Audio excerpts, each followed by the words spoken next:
Hello, everyone, and welcome.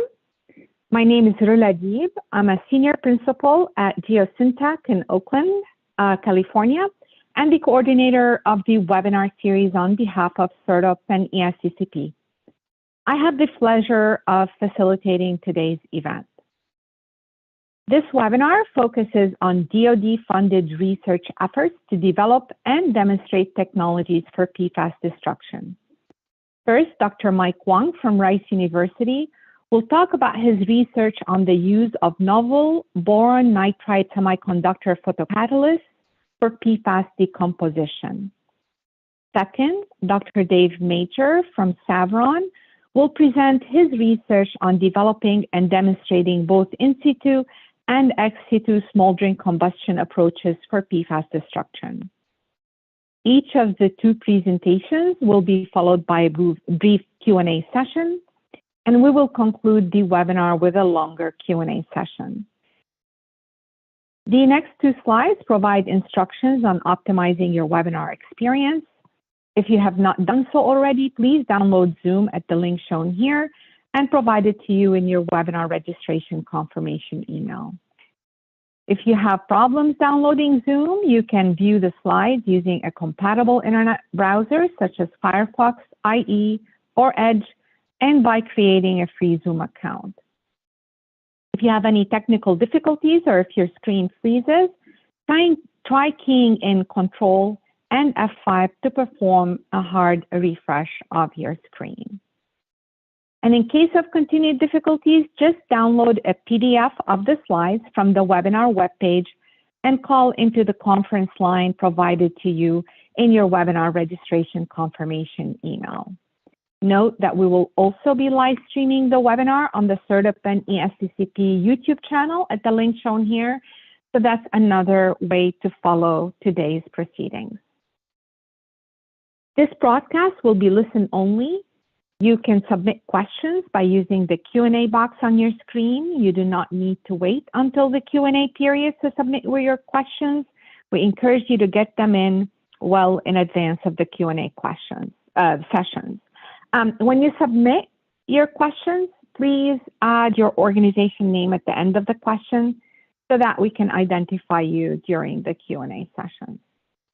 Please do not submit questions in the chat box because it is reserved for comments related to technical difficulties. With that, I would like to introduce Dr. Andrea Leeson, who is the Deputy Director of CERTUP and ESTCP, as well as the Program Manager for the Environmental Restoration Program area. Dr. Leeson has been with CERTUP and ESTCP since 2001, and before that, she was a research leader at the Battelle Memorial Institute, where she conducted scientific research on in situ bioremediation and the design and implementation of innovative biological, chemical, and physical treatment technologies for site remediation and industrial wastewater. Andrea received her doctoral degree in environmental engineering from the Johns Hopkins University. Andrea, please get us started. Thanks so much, Rula, and thank you as well to everyone who's joined the webinar today. We do appreciate you being here. And I am quickly going to go through some introductory slides because I know everyone is here to hear our technical speakers today. But before we get to the technical presentations, I would like to give a little bit of an overview about the sponsors of this research, CERTUP and ESTCP. CERTUP is the Strategic Environmental Research and Development Program. ESTCP is the Environmental Security Technology Certification Program, and these are defense-wide programs within the DoD, whereas CERTUP, though, is also a partnership between the DoD, the Department of Energy, and the Environmental Protection Agency. And really, CERTUP, I see this as a traditional research and development program, and we tackle priority environmental science and technology issues that focus on DoD requirements. ESTCP is the companion program to CERTUP, and under ESTCP, what we do is we capitalize on past investments under CERTUP or other research programs, and we're specifically looking to transition technologies or bodies of knowledge out of the lab and into the field and examine them under real-world situations. And the goal here being is that ESTCP can take those projects or those technologies to just below the commercialization threshold so that they can then launch into the commercialization phase. We have a number of focus areas within CERTIP and ESTCP, PFAS and AFFF, installation restoration, installation resilience, resource conservation, installation energy innovation, resilience water systems, UXO response and remediation, as well as weapon system and platforms. And the presentations you'll see today fall within the PFAS and AFFF focus area. This difficult to read slide we have included here because you can also find it on the CERTIP and ESTCP website. And if you're interested in PFAS, this is an amazing resource to find out everything that CERTIP and ESTCP have funded within this area. You'll find this when you go to the website, that this is an interactive map. And by clicking throughout this map, you can get a list of various projects and the topics that they focused on. And then through there, the list of projects will also link you through to individual web pages for these projects.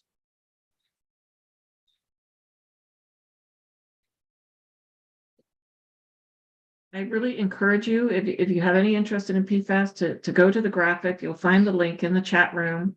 With our webinar series, we do tackle a number of other topics though, and as you can see here, these are upcoming webinars over the next few weeks throughout the summer. And the variety of topics we cover ranges from climate issues to more PFAS work to dealing with UXO. And as you can see here, there are more topics on PFAS later in the year. If you go to this website, you will be able to register for the upcoming webinars. You'll be able to see topics that are being released even further into the year. And you will also be able to see past webinars as we archive everything we've done in the past. So at this point, let me turn it back to Rula to introduce our speakers for today. Thank you so much, Andrea. It is now my absolute pleasure to introduce today's first speaker, Professor Mike Wong, who is the chair of the Department of Chemical and Biomolecular Engineering at Rice University. Mike is the principal investigator of the Catalysis and Nanomaterials Lab at Rice and research thrust leader in the Nanotechnology-Enabled Water Treatment Engineering Research Center. This is an NSF-funded center. Mike is a fellow of the American Institute of Chemical Engineers, the American Chemical Society, and the Royal Society of Chemistry in the UK. He is the recipient of the 2023 Lawrence K. Cecil Award, which is the highest environmental honor in chemical engineering. And in terms of academic background, he received a bachelor's degree from Caltech, a master's degree from MIT, and a doctorate from Caltech, all in chemical engineering. Mike, we're so happy to have you. Please proceed. Thank you so much, Rula, for the very kind words, and Andrea for kicking us off, and greetings to everyone. I'm very excited to tell everyone about what we're doing with photocatalysis and this interesting material that we call boron nitride. And the outline is as follows, but I want to make sure that we're calibrated a little bit to what I mean when I talk about semiconductor photocatalysis. I'll go through some of our initial results and present where we're at in terms of how well boron nitride works for certain types of PFAS and certain types of waters, and really kind of give a direction of where I think can be very exciting research directions as towards a deployable technology. So just to go ahead and jump right in, everyone, this is my one slide that introduces semiconductor photocatalysis. And one way to think about this from operationally is to think about what a semiconductor is. It's a material that has the special property of being able to absorb light, and the light could be of different wavelengths. And the wavelengths I'll be talking about now, it would be in the ultraviolet or UV range.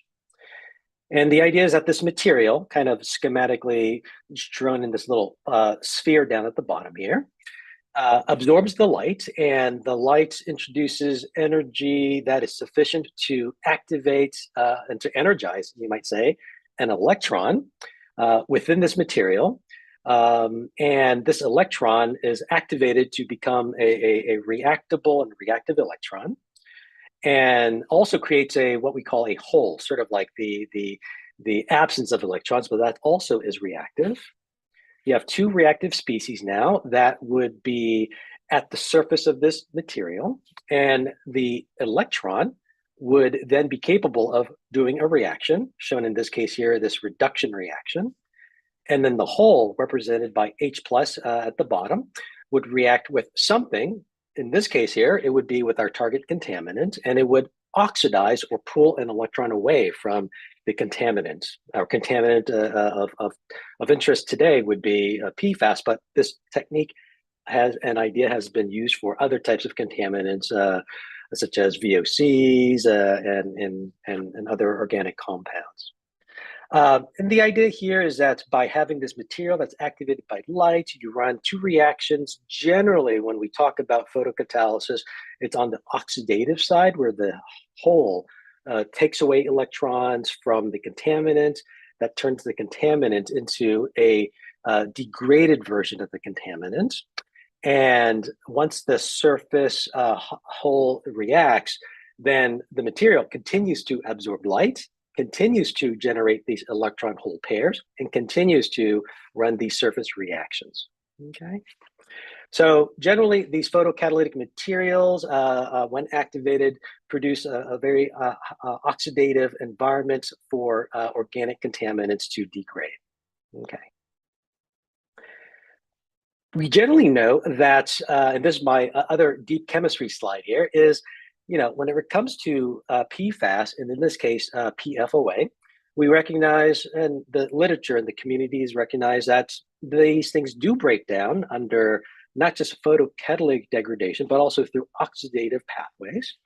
And it's generally been observed that PFOA goes through what I show here in a circle format, a DHEH degradation pathway. It's a mouthful, but it stands for decarboxylation, hydroxylation, elimination, and hydrolysis pathway.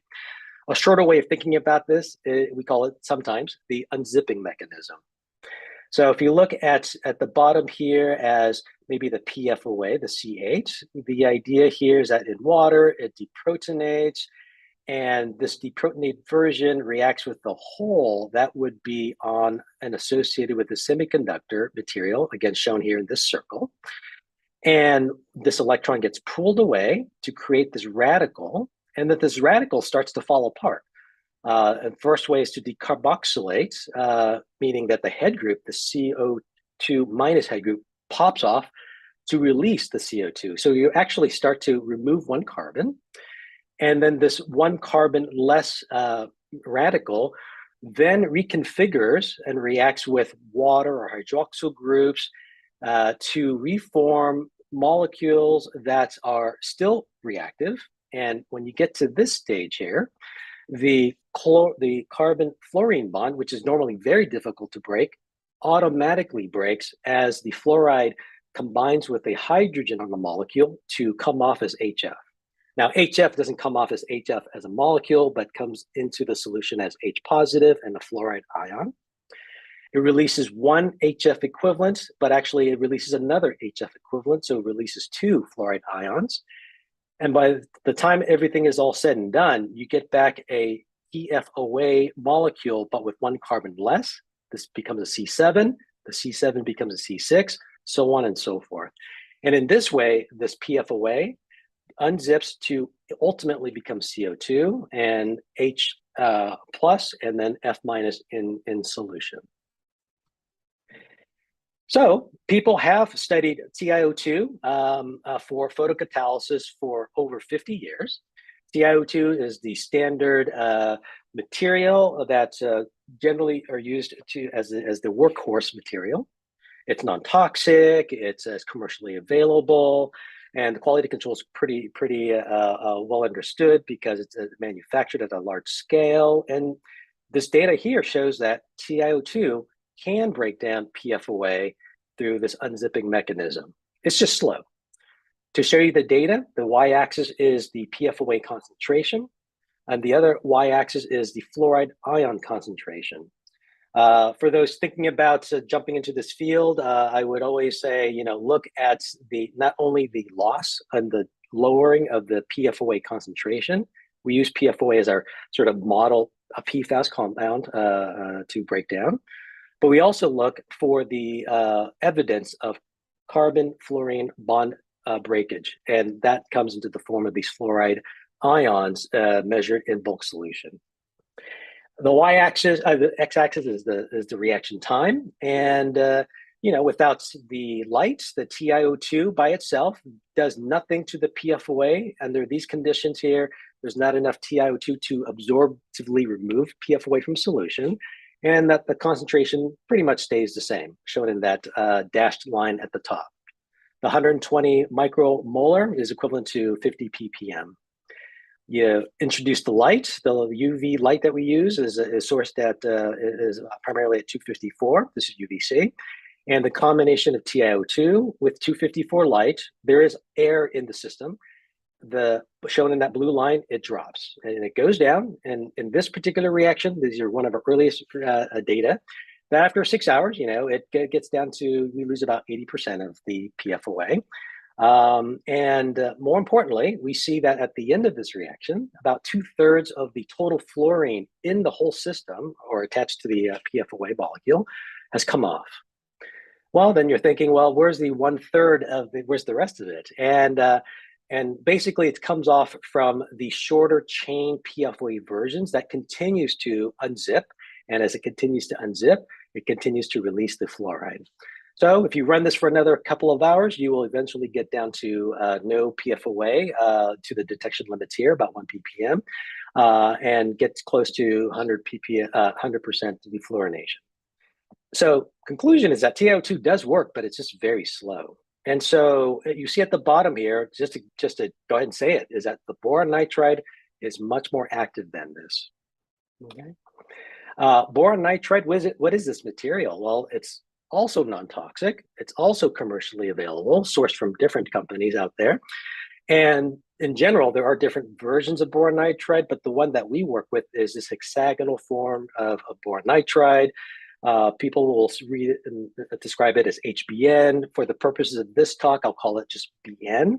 But it's essentially just like graphite, but instead of carbon, it's boron and nitrogen arranged in a hexagonal shape. So this is another two-dimensional material that is in fact very useful for breaking down PFOA and PFAS. Here is just some highlights here, but it is commercially available. It is used commercially for its ceramic properties. It's also used in cosmetics because it is white color, and it's very good as a solid lubricant. So here's the contrasting data. So same data format as the earlier slide, but with the boron nitride case, you can see that the PFOA concentration drops much more quickly. That at the end of this reaction, we get to below non-detect, in this case here again, 1 ppm. And the fluoride ions released is a little bit more than 2/3. And you can clearly see that even though the PFOA has been eliminated, that the fluoride ions are still being created, and that is due to the shorter chain versions that not shown in this graph here, but we do detect through LCMS. Okay, so the conclusion here, and this is when we published this several years ago, where we said, the boron nitride has this interesting capability of breaking down PFOA and other PFAS compounds, but also does it in a way that's faster than TiO2, and that really opened up some possibilities now. And one of the things I want to make sure I end with my talk is that photocatalysis, while it's been studied for many decades, we think that the boron nitride really reopens the door for photocatalysis as a renewed technology for that can be very viable for breaking down PFAS. Okay. So for this project, and really with the help of CERTIP to be part of this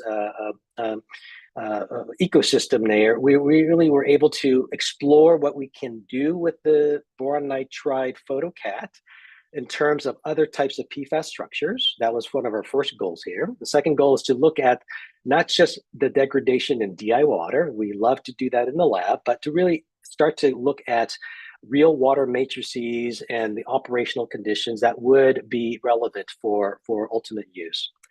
And the third part is, and I'll describe a little bit more, is how would we use these powders in a deployable format? And I will give you some data later on that shows that we've identified one way of using these boron nitride as a recirculating slurry coupled with a ceramic membrane unit.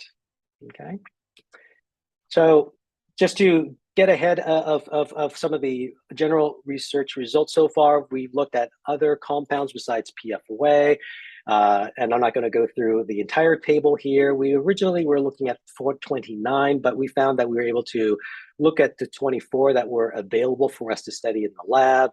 And these are in the 6 different categories of the PFCAs, PFSAs, the ether versions of those two, the fluorotelomers, as well as the PFAA precursors. Okay.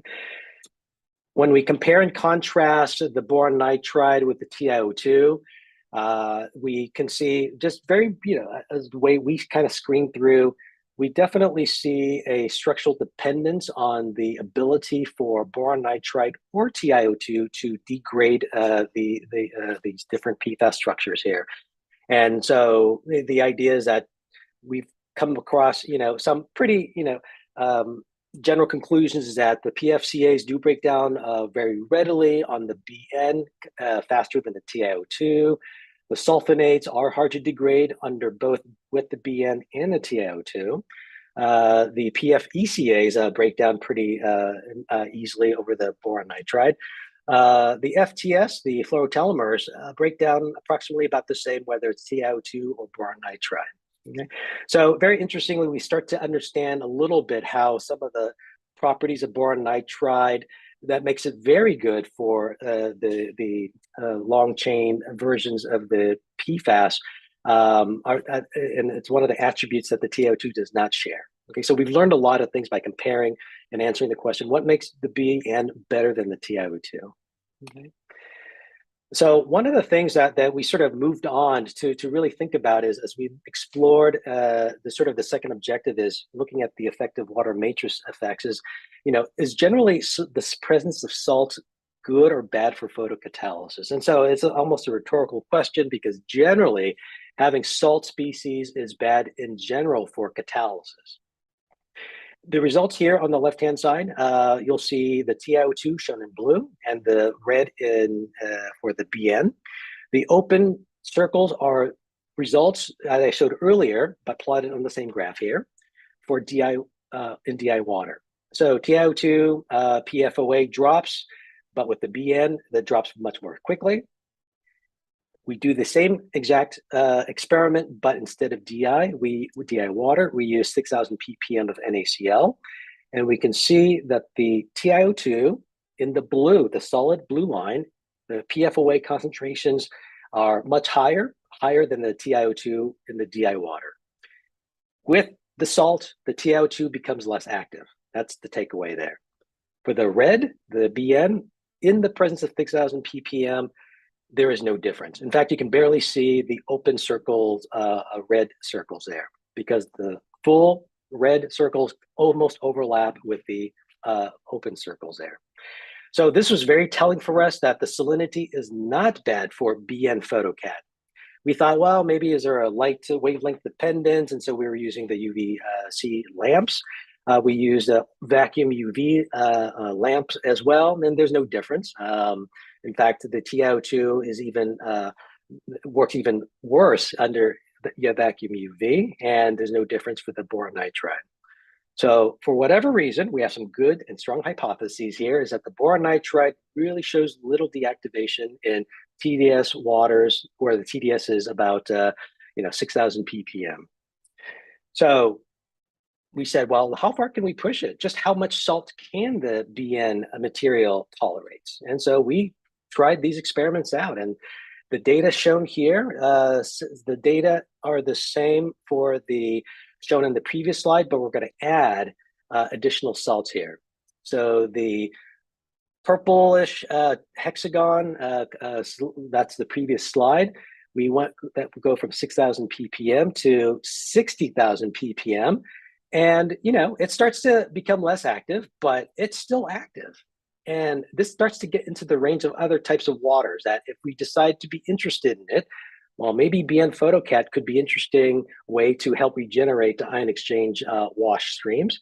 And even if we get even higher to RO concentrates here. So now we can start to think about BN PhotoCat as a way to couple in with some of the other physical methods to remove PFAS at this point here, which remains a problem when it generates a more concentrated a stream that needs to be treated still.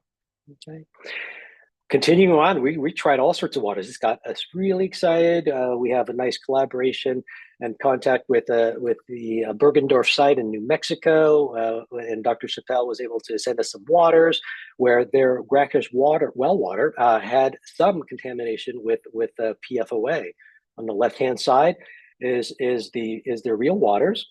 The data is a little funny. With the presence of light, it looks like with just the vacuum UV, there's an increase in the concentration of PFOA. We think it's because the concentration of PFOA is so low. We can get a detection limits down to ppb and ppt now. We can actually see the UV light source perhaps desorbing the PFOA off the in the solution, but especially off the TiO2. The TiO2 somehow is creating perhaps, but really we think this is helping to desorb the PFOA. But if you look at the BN material, the PFOA concentration drops to below 1 ppb. If you look on the right-hand side, looking at the water matrix effect, we spiked it with 50 ppm PFOA, and there's a clear difference in the operation. The BN PhotoCat, much more active for breaking down PFOA in this brackish water. TiO2 is inactive, just like the vacuum UV. Okay. We used real TRAPLF contaminated groundwaters. We were able to get some draw samples, and the solid bars, you'll see 4 different graphs here. I'll just focus on the upper left-hand side, where these are the PFCAs, including PFOA. That's in the before treatment. And then after treatment, you can see that the PFOA completely goes away, and that you'll see these larger hashed lines that represents the shorter chain, the unzipped versions of the PFOA. And if you look at the other categories, you can sort of see that, the boron nitride PhotoCat seems to have a pretty strong effect on the PFCAs, the sulfonates, the ECAs, and the fluorotelomers here. The before and after, comparing the solid to the hashed marked data, really indicates that the boron nitride is able to break down these AFFF components in real contaminated waters at the ppb level. Okay, these are initial results that we're going to build on and as we proceed on and expand on our research. To push it on further, how far can we push it? We looked at a commercial AFFF. This is a Buckeye material. And this is diluted 3 times. This is on the left-hand side. This is what we measured. After photocatalysis, we look on the right-hand side for both the TiO2 and the BN. We can see that the fluorotelomers break down, the PFCAs break down. We do see the shorter chains sort of linger around, a little less so for the boron nitride. And that's going to be something we're going to try to focus on, is how do you handle the shorter chain of versions of the PFCAs. If we really dilute it down to and really challenge our detection limits here, we have 6.2 FTS in our really diluted AFFF. We can break it down to mostly the C4s here, and so all the fluorotelomers are gone, and everything but this PFBAs and the the C5 versions is lingering. And so there's some work to be done on the materials development side, but interestingly, that the boron nitride, as well as the TiO2 in this case here, does work under multiple conditions here, and in this case here for AFFF. Okay. To start to round up, how are we pushing this to a deployable technology here? we've identified of the different ways of finding and identifying the best way to use these powders is to work with a slurry type of reactor that's been developed by a company called Purifix. And they have a technology that has been designed around TiO2. We've been working with Purifix for the last several years, where we envision the boron nitride as a drop-in replacement for the TiO2. And the way it works is that the contaminated water is mixed in with a slurry of the boron nitride, and as it circulates around a bank of vacuum UV lamps, and the cleaned or treated water is extracted through a ceramic membrane, and then the ceramic membrane keeps the slurry from leaving with the clean water, and it continues to recirculate within this reactor here. The flow rate's about 10 gallons per minute, but it's designable for hundreds and even thousands of gallons per minute. Early results here, we have much better results now, but just to get things started, under these conditions here, the vacuum UV works by itself. The light is very powerful, and it does do direct photolysis of PFOA.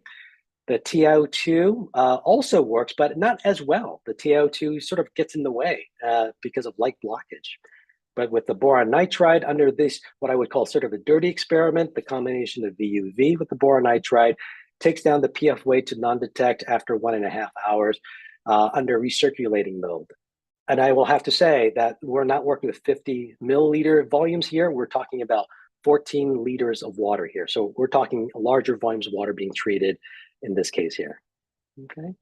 So to wrap up, we concluded from this project so far that BN is very effective at degrading most types of PFAS for the library of 24 that we've looked at. Sulfonates does remain a challenge for both BN and TiO2. We can really break down PFAS in various types of water matrices and down, especially for sulfonates at low ppb levels. The salt resistance, that's a new discovery here, and we thank Concerted for allowing us to discover this, but we think that this can allow us to really get this into waters that will be maybe perhaps close to saline aquifers perhaps. And we think that the Purifix reactor, the slurry type of reactor, is a scalable way to use our boron nitride in a way that can be deployed in a unit format at different sites around the country. So as we take a step back a little bit, I hope I made convincing a case that the boron nitride PhotoCat really opens up doors because of this new novel material, and there is a way to use this in a portable, self-contained system, not just for PFOA, but for other types of PFAS in different types of waters here. Next steps, we want to learn more about how the interactions of the boron nitride works with the different PFAS as we optimize a better catalyst structure. Can we optimize the reactor units in terms of better understanding of the energy requirements? That includes the lights, the pump, and not just the EEO, the energy order for reduction, contaminant reduction. But overall, I think that this is a very exciting area, especially if we can start to tackle the durability issues that we're starting to study now. But the fact that these boron nitride is non-toxic, is commercially available, it can be dropped into a slurry flow reactor. We were excited that we're on this track here.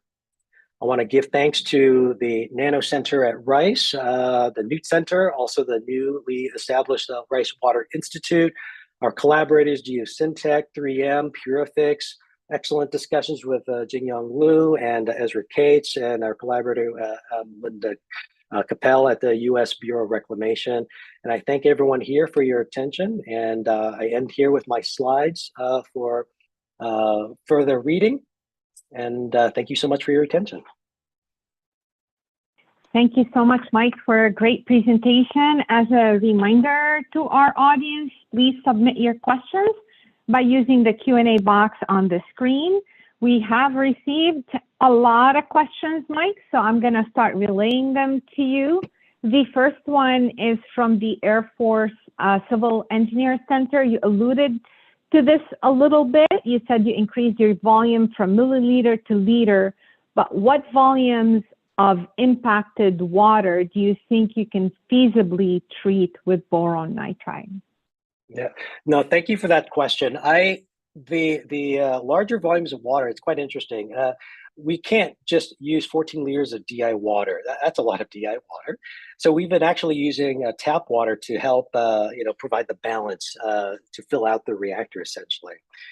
In terms of larger volumes of water, I don't anticipate much problem at all, except that if we do think about pumping hundreds of liters or gallons of water at a site, we would have to worry about silt. We would have to worry about organic matter in the water. And that's where we would have a pre-treatment step. I would say probably, I would imagine, that this unit would be part of a treatment train. Maybe have a pre-treatment or a fan bag filter in the front as a way to help tolerate some of the more macroscopic contaminants in the water. But I imagine multiple gallons, hundreds of thousands of gallons of water if we really want to be futuristic about this. But I think the volume of water will not be a problem in terms of boron nitride impact performance. Wonderful, thank you. This next question is from the Science, Technology, and Research Institute of Delaware. How low can you go? How low can the boron nitride get to in terms of PFAS levels? And do you expect it to be able to get down to the anticipated drinking water level? Yeah. Yes. No, thank you for that question. I think one of the first things we learned about getting into the PFAS space is you have to learn how to look for them and how to measure them. And I would say in the last 2 years or so, we've been able to look at things at the ppm level. That's why we started so high in order to be able to see such high concentrations. But to get down to the anticipated regulatory levels, you have to get down to the PPT. But to get down to PPT, you have to get through the PPB levels. And so we have those capabilities at Rice now. And I would say, ideally, as a scientist, we can get down to zero. Wouldn't that just be the ideal situation? That I think would probably be impractical. I'd say if we get down to PPT levels, I think that's reasonable and doable. It requires not only the development of the material, but also how we would operate the unit itself. So at this point, we can confidently say we can get down to the PPB levels. And with a little bit of R&D, we can get down to the, 4 PPT is 0.4 PPT will be challenging, I would say, but I would say it's a good goal to try to get to, but definitely 70 PPT we can get to. Wonderful, thank you. This next question is from the U.S. Forest Service. Do you know what the order of the reaction kinetics is? Yeah, we suspect that at high concentrations, it's zero order.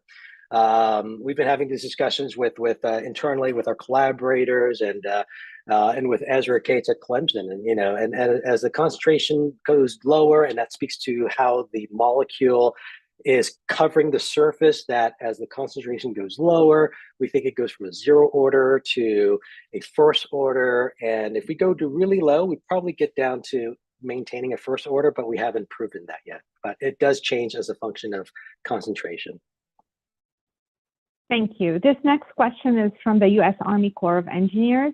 What is the lifespan of the titanium dioxide versus the boron nitride? And have you seen any indication that these media may become less effective for the photocatalyst process over time? Yeah, no, thank you for that question. From the TiO2 perspective, one might think about potential, dissolution or breakdown, things that we've seen and things that we've seen reported. We haven't seen any significant dissolution or leaching of TiO2 or breakdown of the TiO2.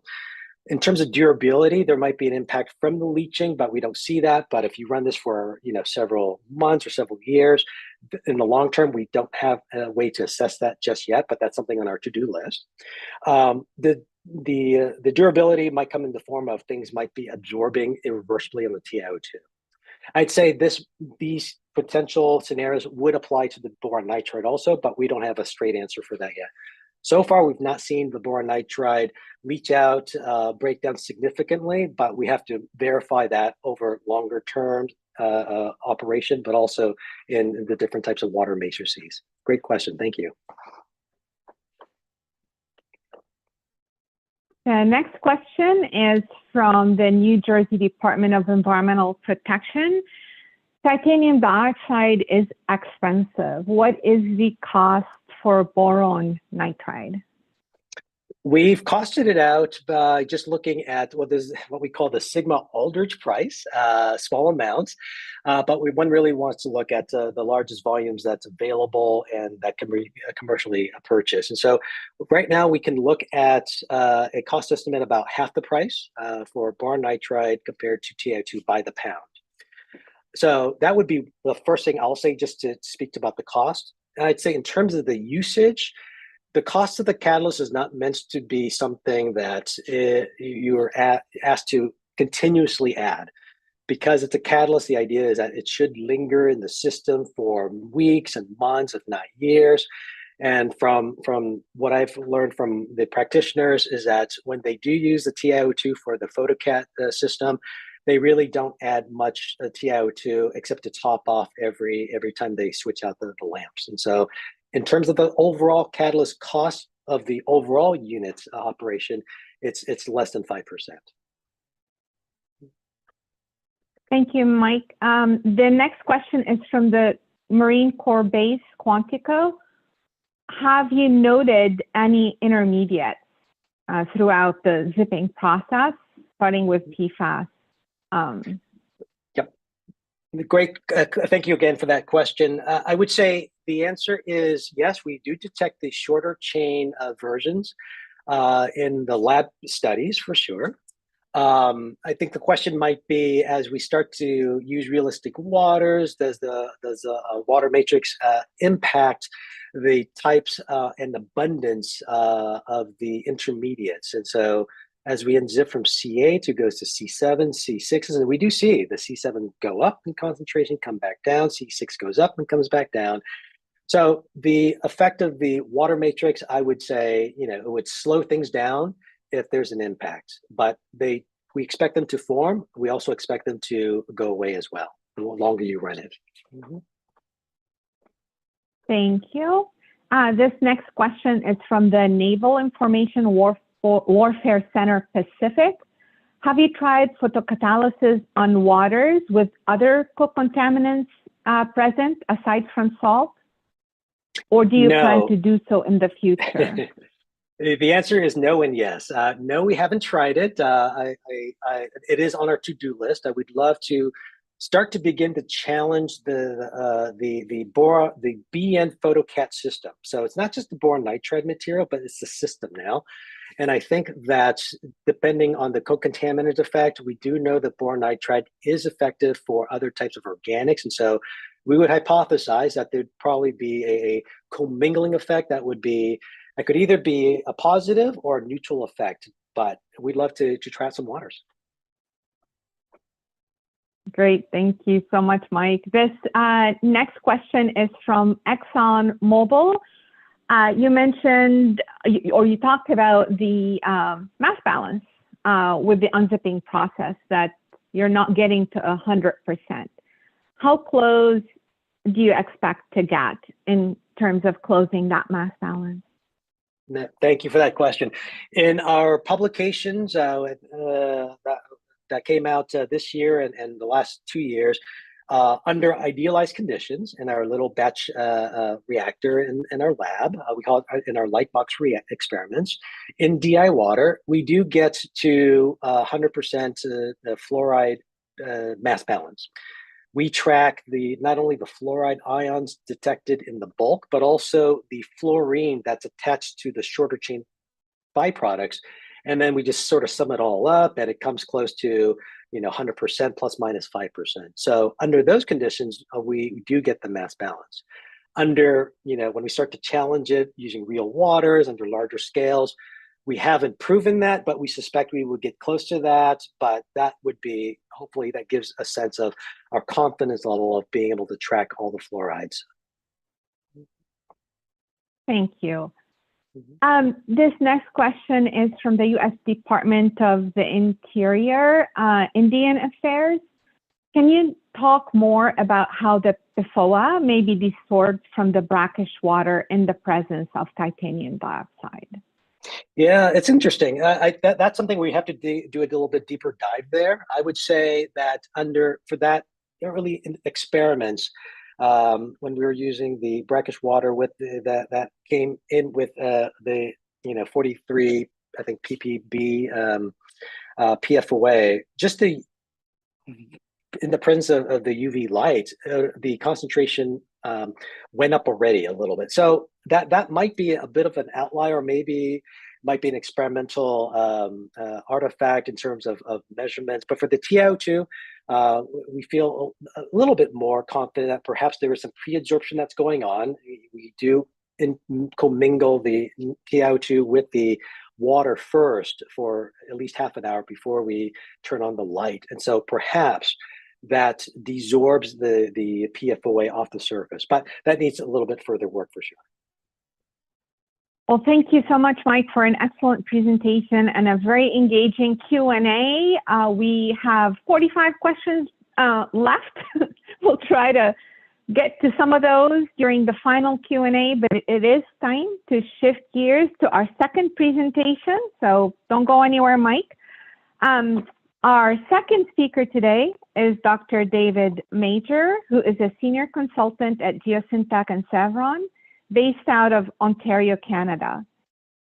Dave has developed and commercialized various remediation technologies in conjunction with universities in the US, Canada, and the UK. He has served as a co-PI for over 10 CERDUP and ESCCP projects and won the 2021 ER CERDUP Project of the Year Award for his work on the smoldering destruction of PFAS, which you're going to hear about today. Dave has received several other awards, including the University of Waterloo Faculty of Science Alumni of Honor Award, the Space Hall of Fame Award for helping NASA commercialize products from space benefiting planet Earth, and the ICE Telford Premium Award for papers on ground improvement technologies. Dave received bachelor's, master's, and doctoral degrees in biology from the University of Waterloo. Dave, please get us started with this second portion of the webinar. Thank you very much for the introduction. Just getting myself set up here. Okay. So I'm going to give you a presentation outline, and I'll tell you what I'm going to tell you. So I want to make sure everybody's on the same page of what is smoldering combustion and how it's really different from incineration. I'll also talk to you about treating PFAS by smoldering, how it works. Then I want to talk to you about in situ smoldering process, just generally give you an idea of how we do it in situ. And then I'm going to give you an overview of our mobile Star Express project, which is an ex situ application to treat soils. And then also an overview over in situ treatment of smoldering that we'll be conducting this year as well. And of course, conclusions, and of course, why the DoD should be excited about this.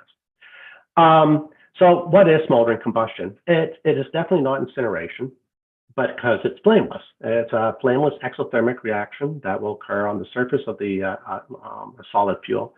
It's similar to any combustion process. It's based on the combustion triangle. You need a fuel and an oxidant and heat all in the same place for this process to occur. And you are actually all experts in smoldering, and because you've done probably barbecues, and here charcoal briquettes are a classic example of a smoldering reaction. You know, it's a porous media. It's a solid fuel in this case. You put a little heat to get it going, like using a resistive electrical heater to get it going. You take that heat away, and the process keeps on going. And so we're kind of doing the same kind of process, but what we found out is that we could take hydrocarbons and mix them into the soil. They could be there from contaminants themselves, and they basically create this soil hydrocarbon mixture, turns into a smoldering combustion briquette. And so what we do here is that we're putting a resistive heater in there, starts the pyrolysis process of the hydrocarbons, turning them into a char, at which point the combustion occurs on the surface of the char. And then that actually heat is released and trapped by the porous media. Because it traps that heat, it helps heat up the rest of the fuel and get it to combustion temperatures and continue that char formation and allow that combustion process to occur on the surface of the char, really releasing quite a lot of heat. So we use oxygen and air as our oxidant. And then, of course, I pointed out before, we just have a low power for ignition to start that process. We take the heater away, and you get a self-sustaining reaction process as long as air is either flux, effectively or diffusively flux to the surface of the fuel. So that problem with PFAS, though, is that it's not really smolderable in and of itself. Typically, it's too low of a concentration in most contaminated soils for us to use it as a fuel source. So what we do is add something else. And one example is using granular activated carbon, or GAC. And we initially did some of the work looking at, GAC is always contaminated GAC, not necessarily virgin GAC, is a way to get a 2,4 treatment, get rid of the GAC, and also get rid of the contamination in the soil. So that's what we do, is we just substitute we add GAC into the soil to create a smoldering situation. In essence, we basically barbecue PFAS and all the other contaminants in the soil. So one of the things is, well, how much GAC do you have to add? We all know that when you add PFAS and some heat, get up to high enough temperatures, will start decomposing, forming hydrogen fluoride and also shorter chain compounds. We know this process really starts around 700 degrees Celsius, and you start really gets full decomposition, temperatures well over 900. And some of our initial work was looking at, well, what kind of temperatures can we get? How much GAC do we have to add? Now, on this graph here, it just shows you the GAC concentration as grams of GAC per kilogram of soil, and the average smoldering temperature achieved, which is on the left-hand side, in degrees Celsius. And what we're seeing here is that as we increase the GAC concentration, we basically almost have a linear response in terms of the actual amount of heat that we generate. And that heat that's generated is pretty well insensitive to the flux of oxygen coming in. We're basically being driven by the concentration of the GAC creating those temperatures. So at around 35 grams of GAC per kilogram of soil, we can get well over 900 degrees Celsius. And you can see from this graph, it's possible to achieve temperatures of over 1,100, 1,200 degrees, or even 1,300 degrees Celsius if you add enough GAC mixed in with your porous matrix, such as contaminated soil. So we've taken our first initial work was looking at, as I pointed out, the treatment of investigative dry waste, such as contaminated GAC and soils that are being drilled out of the ground. And we did a series of experiments where, starting off from a lab scale all the way up to a field demonstration, looking at how treatment of PFAS. And the real highlights of this is that basically we get well over 99.9% reduction in destruction of the PFAS itself from the soils when you compare pre and post treatment samples. We also found out that calcium oxide was a great addition to have. We have add a little bit of calcium oxide into the soils. It actually allows us to destroy PFAS at somewhat lower temperatures. But it also has the added benefit of also sequestering the hydrogen fluoride, forming calcium fluoride, a mineral phase on the soil. And that project also had excellent mass balance based on fluoride concentrations. Well, we found out very little emissions. We see some 2 or 3 chain carbon length PFAS maybe being trapped in our emission trap systems, typically in the order of 0.02% of the total fluoride in the system. We'd also get the rest of the fluoride mass coming out of the system would be as hydrogen fluoride if it escaped.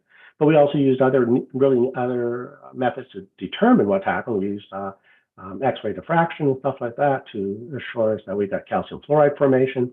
And we also used the work done by Notre Dame, looking at PIGGY analysis, which is a particle-induced gamma emission to actually track fluorine in our soils and in our traps as well. And that gave us a really high confidence in our ability to understand the total fluoride mass balance in the system. So when we apply when we apply smoldering, we apply in 2 different methods. We call one STAR-X, which is an ex situ application, a batch system, and in situ, which we call STAR. And the ex situ is what we call the hot pad system, which is basically an engineered structure that contains both heaters and air distribution. At the bottom, below a grate system, we put the soils on top and cover them. And then we do basically start the process at the bottom, and you get the smoldering front moving through the soil pile. We can also do it in situ, and it's not intuitive, but we can actually get smoldering under the water table, which I'll talk about a little bit more. as I talk through this presentation. So here's an example what we did with the Star Express, and that the problem we're facing is that we can treat very large volumes of hydrocarbon mass, but they're typically large plants. These pot pads are fairly large; they hold about 250 cubic meters of soil at a time. We have to set up the site as you're building basically a plant, and it's great if you're going to treat large volumes of soil over longer times. It's very cost effective. But most PFAS problems are relatively small. And in contrast, as you can see, the Kuwait project we're doing, there's 300,000 cubic meters of sludge and 700,000 cubic meters of hydrocarbon impacted soils being treated over several years. So we wanted something that it's going to be able to treat them like the 5,000 or 20,000 cubic meters of soil, which are so often associated with, source areas and things like that, like fire training pits and things at various bases or other locations where things have been disposed. So our objective is to develop something that's mobile and it's rapid and it's low energy use solution, so it allows it to be deployed to remote locations as required. We want to demonstrate we can meet soil criteria, and the site that we're demonstrating this is at the Joint Base Almerdorf-Richardson, or JBER, up in Alaska. And we are comparing the cost and performance of our technology to 2 other soil treatment technologies as well. So it's an exciting program in terms of all the work that's been doing, and the vendors are working very collaboratively to work together to make this project a success. So our Star Express system is actually very simple. Relatively speaking, we got a small, we call them hot pads, but we call them Star Express systems. They hold about 35 cubic meters of soil apiece. They're mobile. They can be transported on a truck. It does not necessarily require cranes to take them off the truck. We've got an auxiliary equipment and controls. It contains all our pumps. It contains our blowers. It contains our emission monitoring systems, our mist filters and things like that, and condensate knockouts, so that we can mobilize it very quickly to the site and set up within a few days and start operating. What's going to be special about this particular project is our comprehensive sampling plans.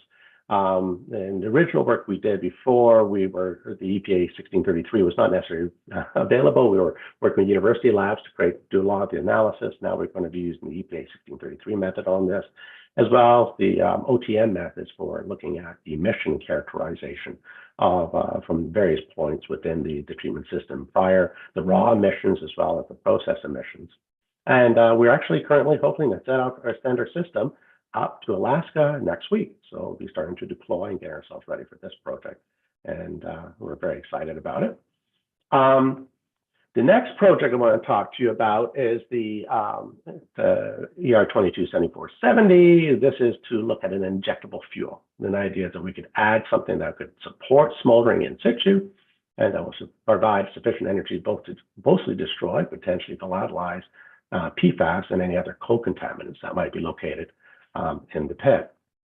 So our initial development was this, looking at, well, what could we use? Well, we're familiar with just colloidal activated carbon that's commercially available that can be injected.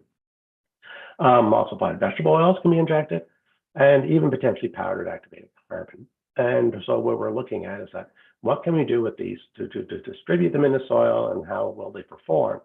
A lot of colloidal activated carbon applications using for barriers or absorption barriers are typically injected at too low concentrations to provide effective fuel source. We actually have to add quite a bit more. We have to get up into those like 30 gram per range per kilogram of soil to actually get sufficient carbon mass there to support the smoldering process. So what we did initial testing is that, well, what can we do? So we used colloidal activated carbon, CAC, and we also use the EVO. And you can see in the first 2 tests here, like the GAC at about 50 grams per kilogram. That's a mistake at the top of the column. That should be kg, not kd. We achieve temperatures over 1,000 Celsius. And then when we use EVO by itself, we find that we only get about 50. We get about 695, a bit too low. But when you combine them, you can get up to really good concentrations. And so the idea here, maybe it's easy to distribute CAC plus mixed in with EVO and inject it into the system. And what's interesting is that you can even change reduce the EVO content and keep and slightly reduce the carbon content from the CAC, and you can even get higher temperatures. Well, it looks like we could have a variety of ranges of what we could do in terms of actually what kind of mixtures we could deliver and what kind of temperature ranges we needed. But there are practical considerations. First off is cost. What are comparable products that can actually allow us to inject this at a cost-effective method? We also have to make sure that we provide sufficient carbon and calcium, because we're going to be, again, adding calcium in a form that would be to help act as a pseudo-catalyst to destroy the PFAS. We also have ease of handling. They've got to be stable. You can't have it turning into a gel where you're in the process of mixing and delivering it. If we have these add surfactants, they have to be cost effective.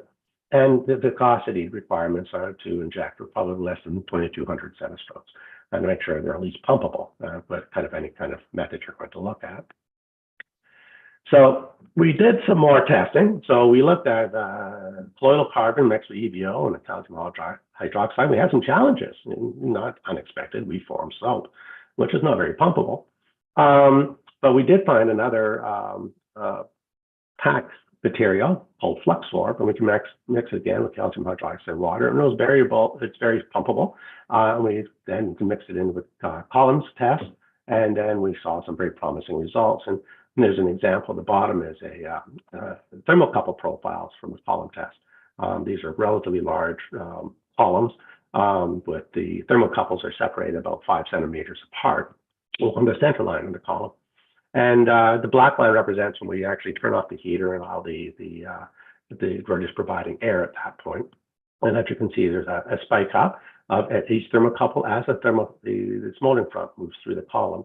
And just to point out, each of those thermocouples are only 5 centimeters apart. So you can see, for example, the yellow line at over 1,000 degrees, the next thermocouple that's only about 5 centimeters away is almost at ambient, and then eventually comes up. So you can see that the smoldering fronts are very, very narrow as they migrate through the column and through the soil. So you can see on the right-hand side, the mixture before and after. You can see it's nice and dry. It looks clean anyways.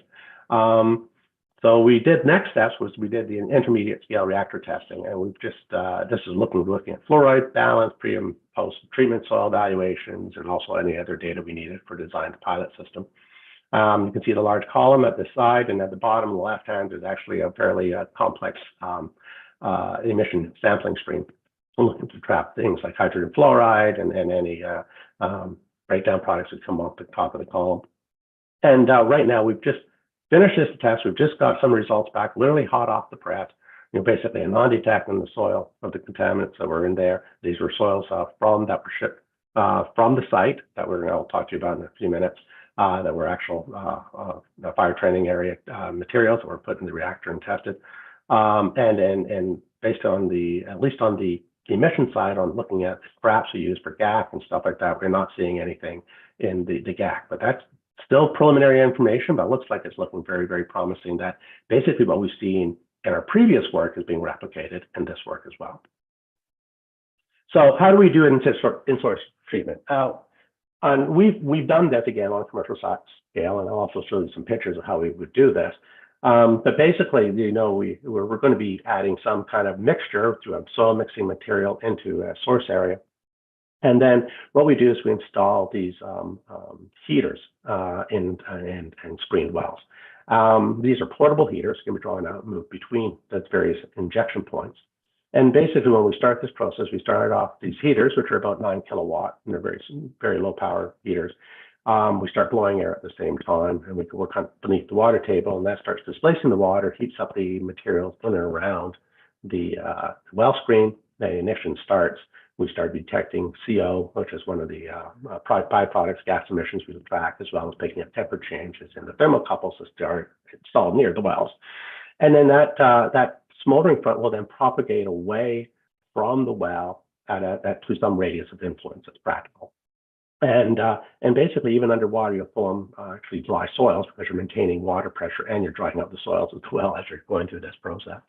And then we can just then pull out the heater and repeat that at another location. Typically, we run these things at multiple heater and multiple locations at the same time. So in terms of how we deliver the fuel, we'll probably do some kind of a soil auger, dual axis blenders, for example, to get down to reasonable depths for most sites. And then the nice thing about this is we'll actually be able to, with the amount of materials we're going to be adding and talking to the vendors, we're pretty confident we'll have a fairly uniform distribution of the fuel and the calcium inside the area that needs to be treated. So let's just give you some ideas, some pictures of what this kind of looks like on a real scale. This is, for example, this site I'm showing you was a creosote contaminated site, 14 hectares, and treating down about 15 meters below the water table. We have a wellhead connection, which at the top there you see the electrical connection to the heater, and then we have the air injection at the top, which is valved, and we can change the airflow to match as the radius of influence and the volume air needs to be increased to maintain the pressure and move out the smoldering front. There's the heater on the right-hand side. We also then have extraction points. These were pulled out, and then in this case will be for most of these particular PFAS projects, we'll probably pass it through a granular activated carbon as a polishing step. But for this particular project, we also use things like recuperative oxidative thermal oxidizers as necessary. So the treatment that we use for off gas really is a function of what we think the emissions will be and what makes the most sense from off-the-shelf treatment technologies. We also have a air injection point, and we have data collection where we also collect continuously thermocouple data. We collect CO, CO2, another emission data, and we'll also be collecting for these particular projects also various dedicated systems for looking at PFAS byproducts. So the next steps on this particular project is we're going to Joint Base Cape Cod. Again, our testing is meet cleanup criteria and the source area. And the area that we're going to be treating is going to be about 10 meters by 10 meters by 6 meters, or about 600 cubic meters of material. And then this particular picture shows you a very small scale pilot test we've often done for hydrocarbon testing. So it gives you the same idea of what we would be doing at this site. We'll be mixing it in, we'll be collecting the materials, we'll be passing through collecting the emissions that we needed to verify that we're getting the complete destruction and understand the emission profiles of anything that's coming off. So it is a commercially available technology. We know that smoldering treatment is a proven technology in terms of the work we have done to date. We know that we can add appropriate fuels in situ, ex situ, and combining all of these, it shows us that we can treat excavated soils and within source areas. What we think the benefits are is really that it's a low cost and on-site alternative for a lot of stuff. We don't have to excavate soil, you don't have to bring in clean soil, we can actually treat on site and you actually reuse the soil and put it back in place. We can also treat other contaminants. And of course, removing off-site disposal or off-site transport reduces liabilities or health and safety concerns.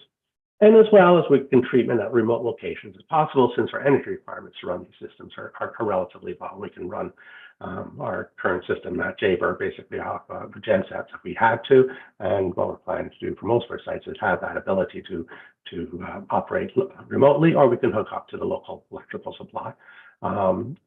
So we're very positive about in terms of what we can do with this technology, and we're developing quite a capability in this area. So if you got any other questions, feel free to ask, or you can look up some of this information that we've already posted on the CERTUP and the SDSU website. With that, I can take some questions, Rilla. Great, thank you, because we do have a lot of questions. The first one is from the Air Force Civil Engineer Center. What range of soil types do you believe the in situ application may be applicable to? And for fine grain soils, will the mixing process allow amendments that may make the process more viable? Yeah, actually, great question. First off, yeah, we have to be able to move air through our porous matrix to have this process going. We have worked with fine silties and even a little bit of clay in the soils we can actually do. But, we definitely can add amendments. We can add sand. We could do things to change the bulking characteristics of the soil to help improve the porosity to allow you to treat in situ or even on site, an ex situ application is necessary. So that is definitely something we can do and we have done. by just adding other bulking materials to change the porosity of the soils that we're treating. Great, thank you. This next question is from the U.S. Marine Corps. Can petroleum contaminated soil serve as the fuel if the concentration of petroleum is high enough? And this is for in situ applications? Good question. I think the answer is possibly. And I could point out the creosote work we did. When we were doing this in New Jersey, we did that work and we had just creosote by itself, and we were hitting some cases 1200, 1300 degrees Celsius, because the fuel content was sufficient to generate that. Generally, for hydrocarbons,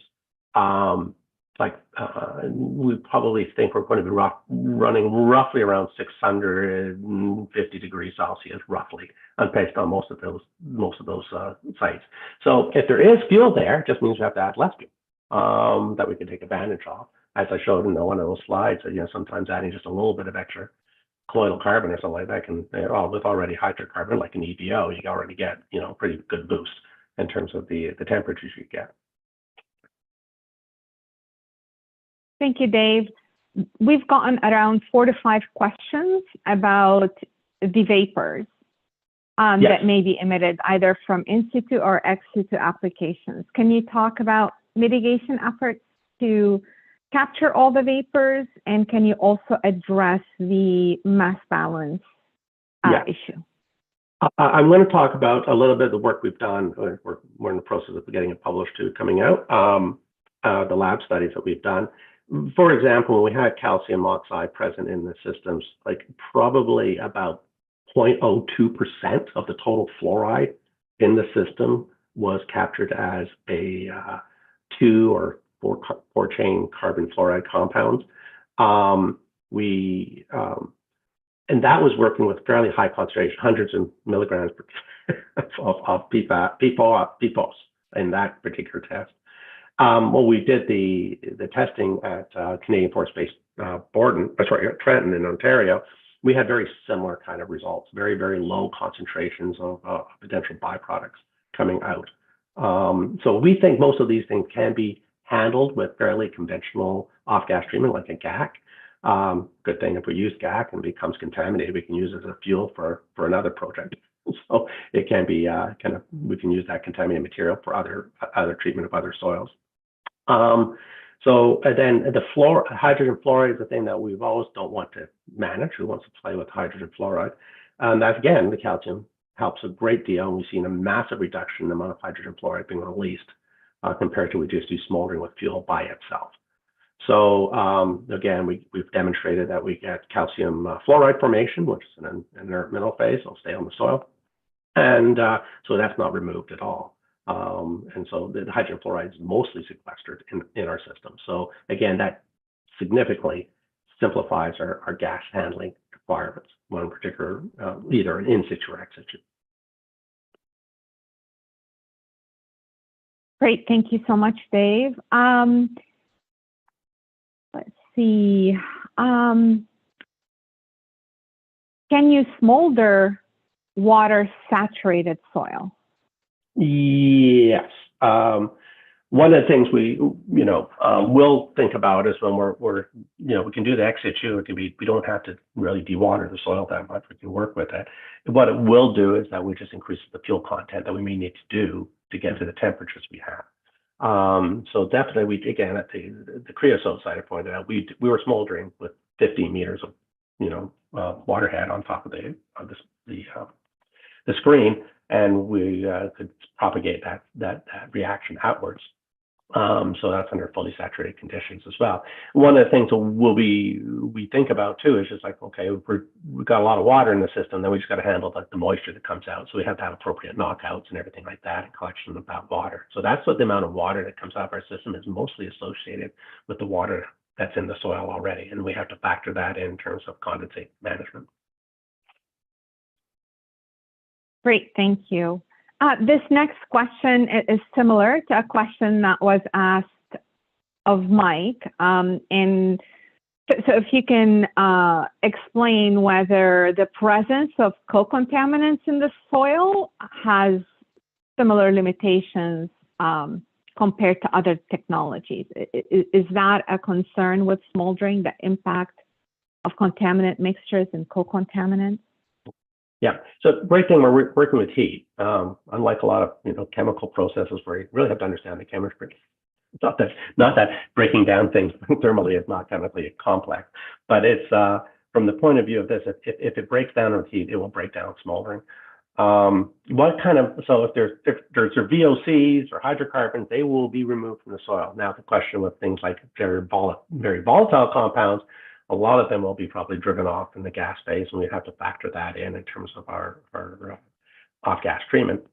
If there's metals in the soils, they will, if they're going to be potentially oxidized in the process, which could, I think for most cases would not be a problem. But if you got mercury in the soil, we're going to have to worry about volatilizing the mercury and managing that in the gases as well.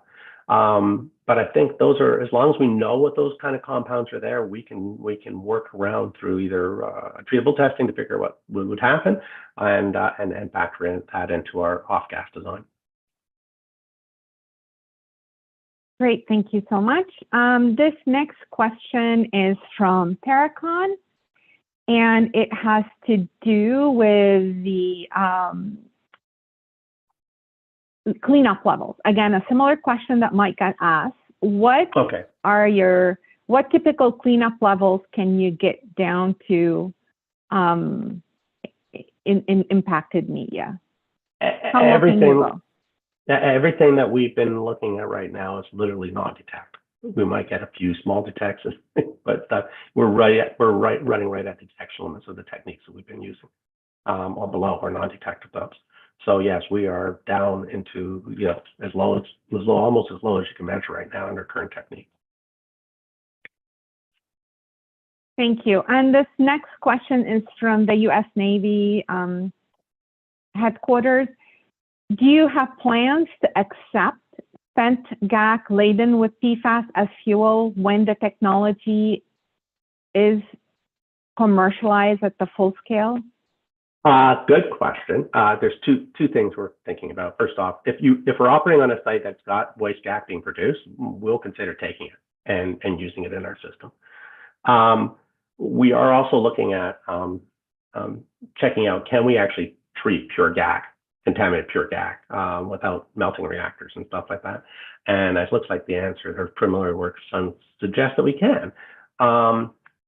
Because actually the total temperature is not just completely dependent on the concentration, but it also depends on like how much oxygen you have in your system, and you get starvation if you at current atmospheric concentrations of oxygen.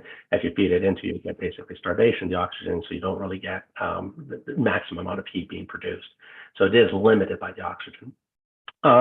So therefore, it looks like we potentially could treat pure GAC at some point. We're thinking of having an ability to do that as well, come out to a site and use our reactors to treat pure GAC as a waste product. Thank you, Dave. This next question is from the Marine Corps Base Quantico. Mm-hmm. When we get to field demonstrations, it's promising so far that your lab testing and pilot scale testing is addressing the complete destruction of PFAS, but in the field, how do you plan to confirm complete combustion and ensure that no intermediates are being generated and making it out into the atmosphere? Okay, we have, besides the future project, we got our current project right now at Edwards Air Force Base, where we're doing treating 10 batches of 10 cubic meters each of soil, different types of soil types. We are collecting gas samples, and we're sending them to Kurt Purnell at Brown University for targeted and non-targeted. We're also collecting. We're doing STIR to see if we can pick up any kind of byproducts or like very low molecular weight byproducts. And then there's the JBER project that we're going to be doing, which we're going to be doing the full Monty with the EPA OTM 4045. 45 and 50 methods to both look at target and non-target compounds that could be coming off. So we've got a fairly comprehensive sampling regime for these projects. I mean, the total amount of soil being treated at the Edwards is approximately 100 cubic meters, and the one we're doing at Jaber would be probably over 500 cubic meters of a material that we're going to be treating and collecting that information. So we're again, from everything we've seen, we're not expecting any real surprises, but we're going through the full Monty to make sure we can make that 100% confidently.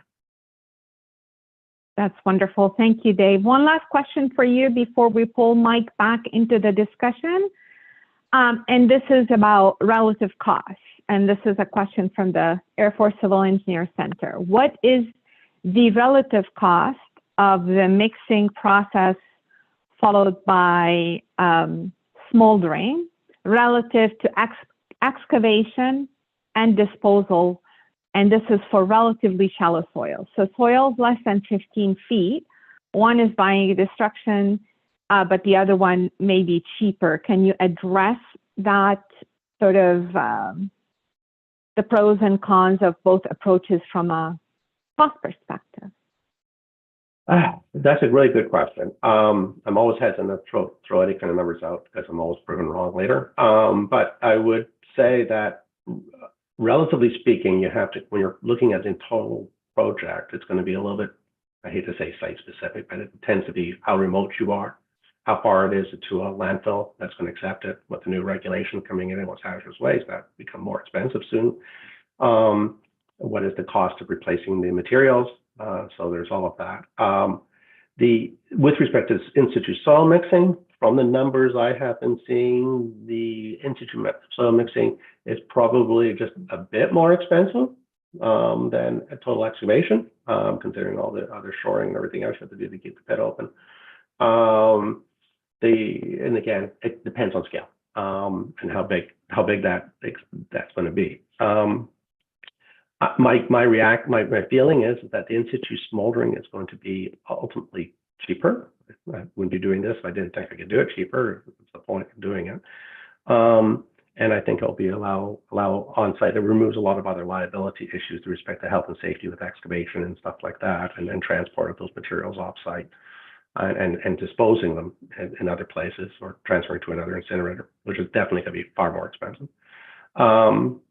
So I hope that answers the question. Part of this is we're trying to figure that out. Part of the ESDP program of the in situ is to develop those cost and performance numbers that people can actually hopefully take to the bank.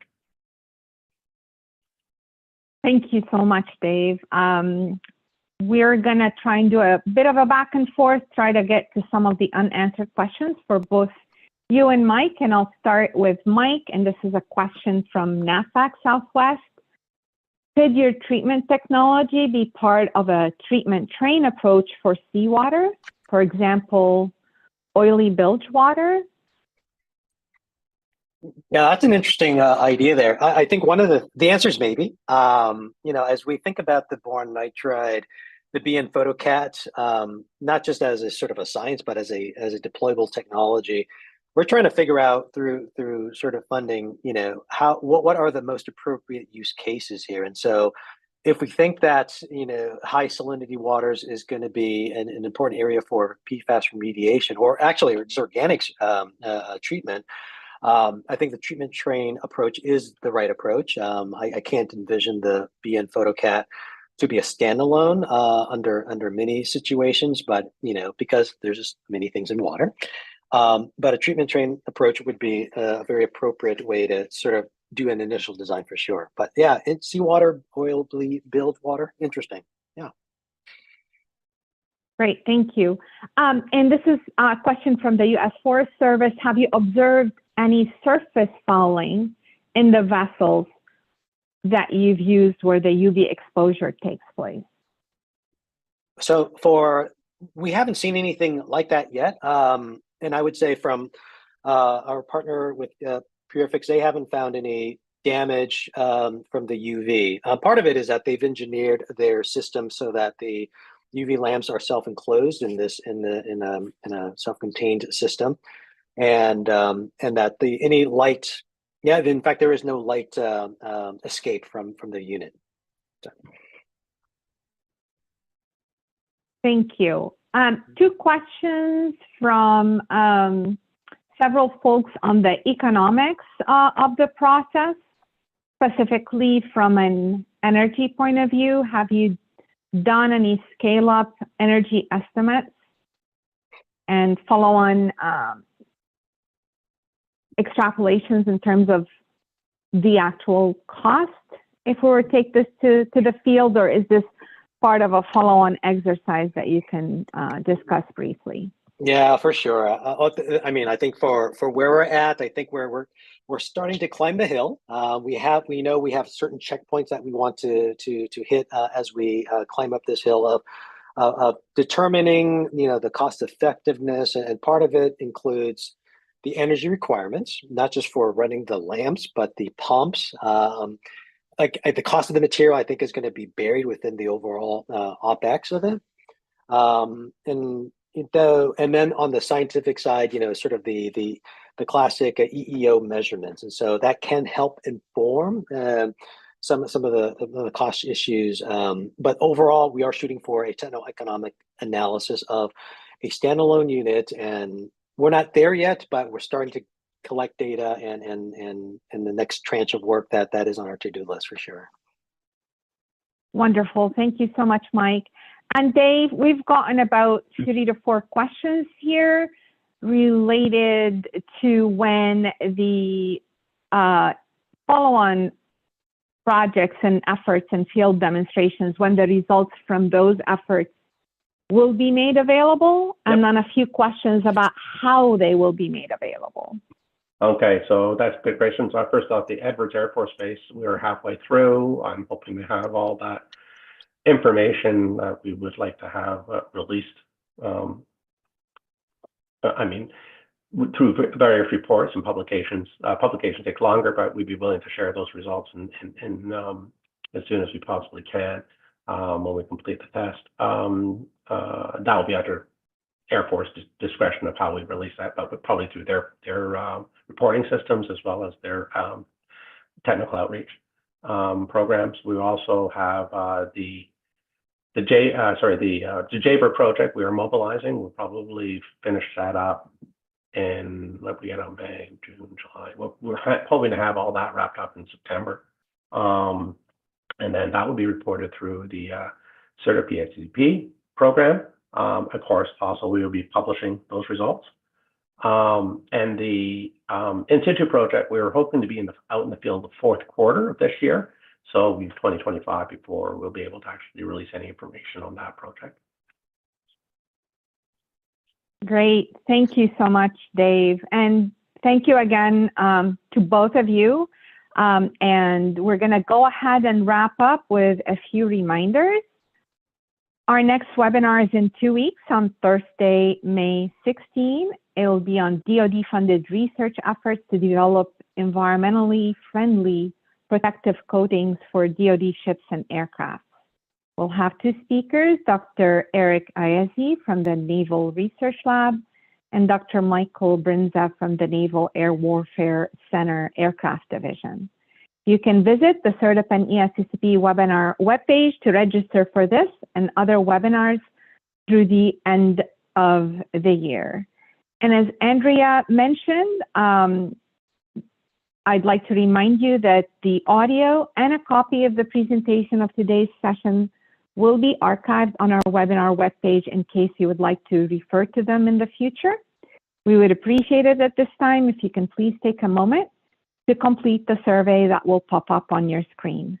This concludes today's webcast. Thank you so much for joining us. Thank you for helping us. Goodbye.